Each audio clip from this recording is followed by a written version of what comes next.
This is a video made by Team Heist. We are really sorry, but we will use an artificial narrator since the actual audio is bad. Hello everyone, today we will talk about nodal voltage method or nodal analysis. In nodal analysis, we will consider the node voltages with respect to ground.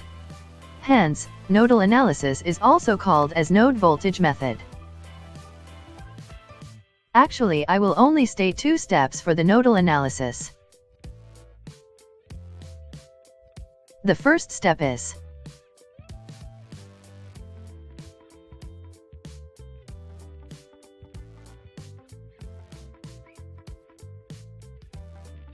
to label each node.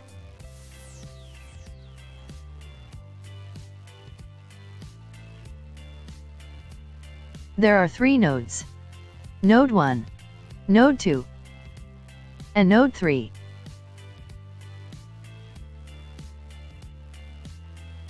We will call Node 1 as V1, Node 2 as V2, and Node 3 as the reference node, or the ground.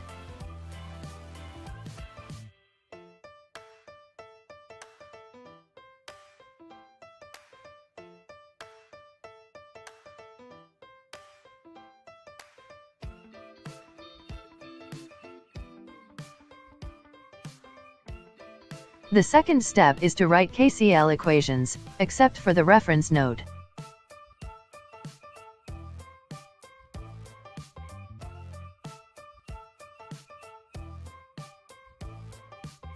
This is done by applying Kirchhoff's current law equation first, then use Ohm's law.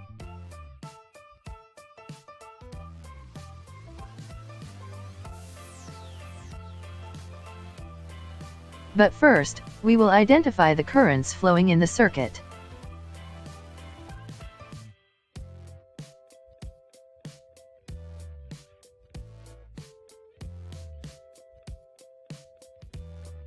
There are three currents in the circuit: I1, I2, and IS respectively.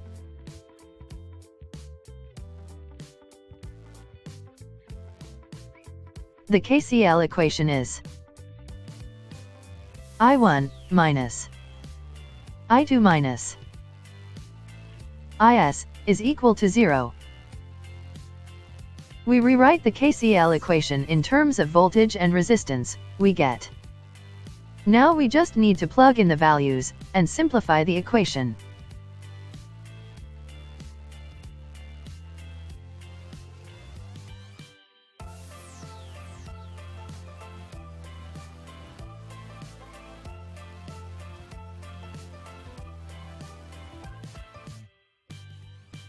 The voltage across V2 is equal to 1 volt. That's it for nodal voltage method, and now, we will proceed to mesh current method and analysis. The first step in the mesh current method is to identify loops within the circuit. In the circuit, the loop formed by Vs1, R1, and R2 will be the first loop.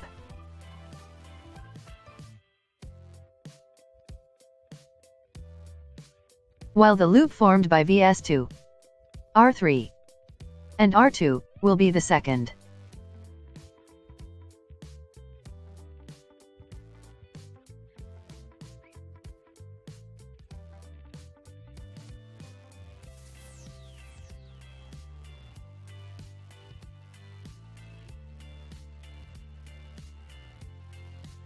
Note that the direction of the current does not matter. If the assumed direction of a mesh current is wrong, the answer for the current will have a negative value.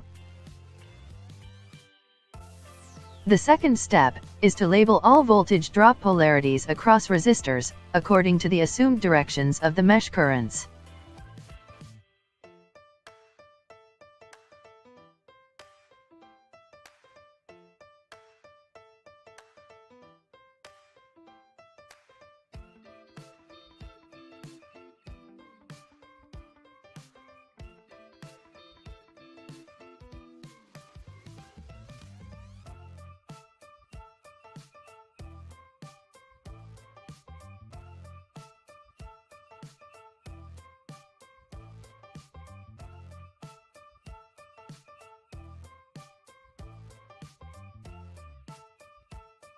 The third step is to make equations in each loop.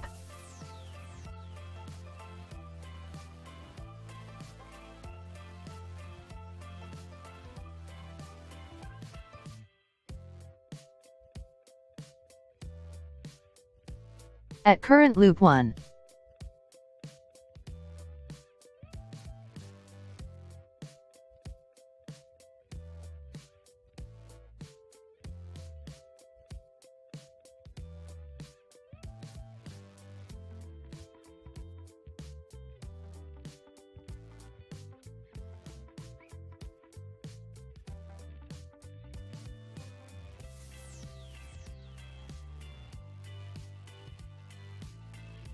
the KVL of the first loop is 28 volts minus VR1 minus VR2 is equal to 0.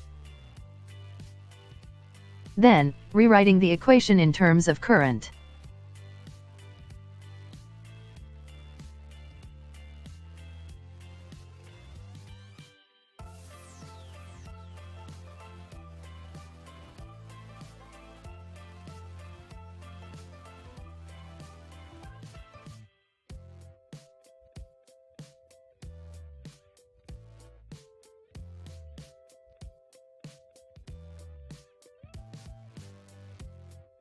The current of R2 here is the sum of I1 and I2, since we assumed the loops enter R2.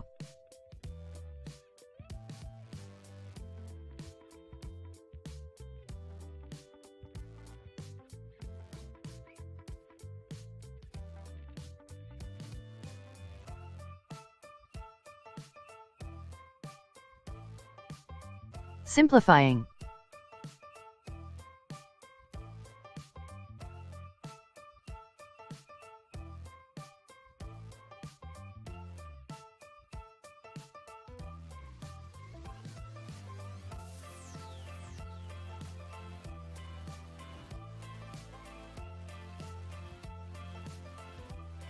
Now, we have the first equation.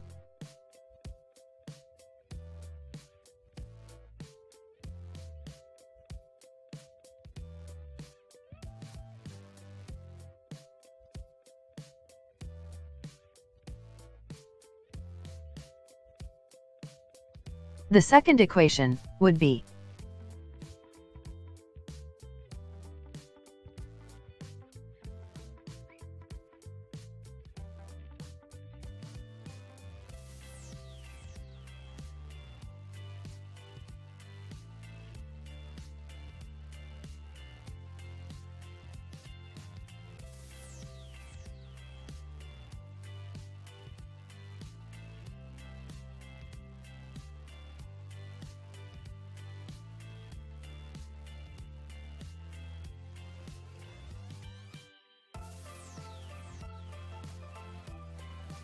two times the quantity of I1 and I2 minus 7 volts plus R3 times I2 equals 0.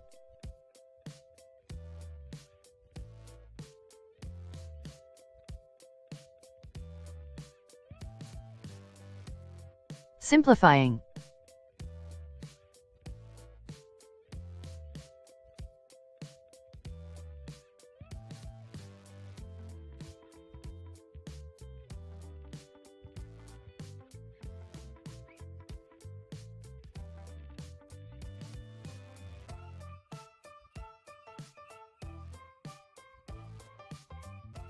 Now, we have the second equation.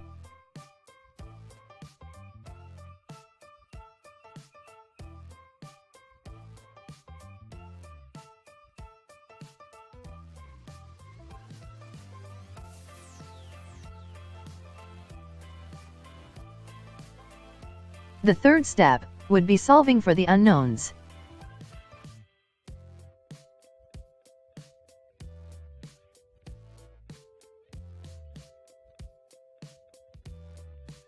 Now, we have two equations with two unknowns.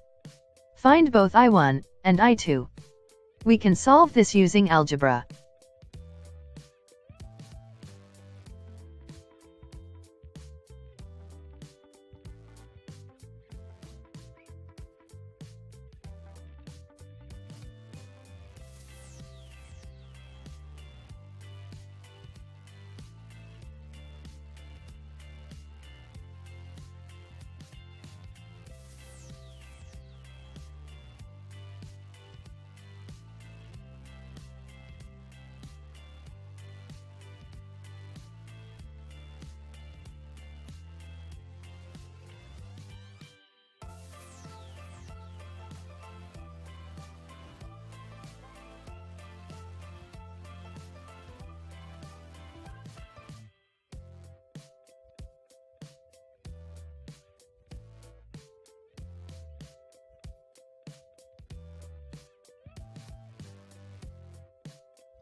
I1 is equal to 5 amps, and I2 is equal to 1 amp.